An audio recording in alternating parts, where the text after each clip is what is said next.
मनवा के श्रद्धा पुराला सखी फागुन में चर्चा कराला। मनवा के श्रद्धा पुराला सखी फागुन में चर्चा कराला। फागुन में चर्चा कराला सखी फागुन में चर्चा कराला। पहिला चर्चा मंदिर में करैया, पहिला चर्चा मंदिर में करैया।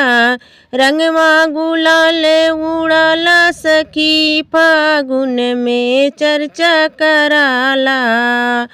रंगवा गुलाल उड़ाला सखी फागुन में चर्चा कराला।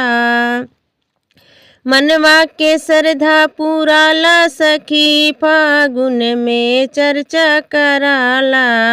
मनवा के श्रद्धा पुराला सखी फागुन में चर्चा कराला। फागुन में चर्चा कराला सखी फागुन में चर्चा कराला।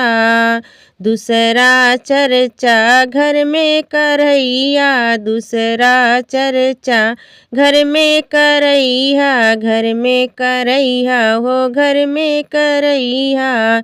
घरवा में आसन लगाला सखी मनवा के श्रद्धा पुराला। घरवा में आसन लगाला सखी मनवा के श्रद्धा पुराला। फागुन में चर्चा कराला सखी मनवा के में श्रद्धा पुराला। फागुन में चर्चा कराला सखी मनवा के श्रद्धा पुराला।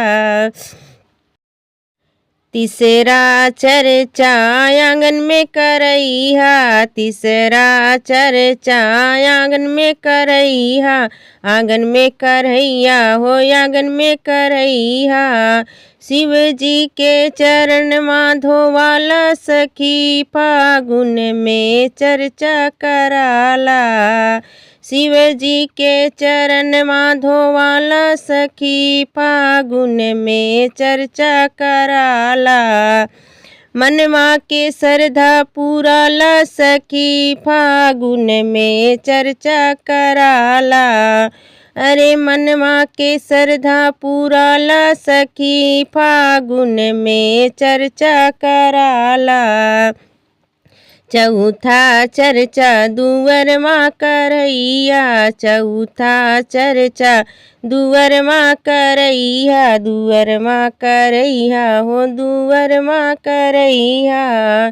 शिव जी के भोगवा लगाला सखी फागुन में चर्चा कराला। शिव जी के भोगवा लगाला सखी मनवा के श्रद्धा पुराला।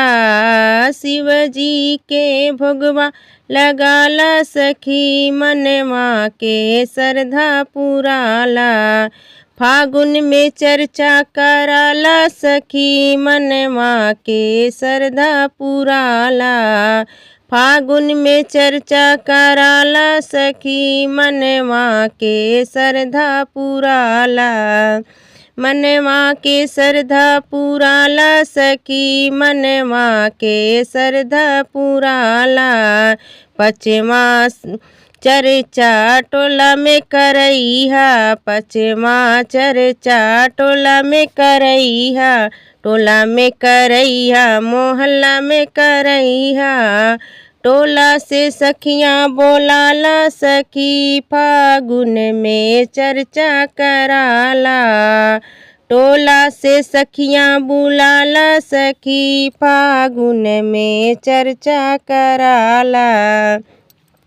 मनवा के श्रद्धा पुराला सखी फागुन में चर्चा कराला।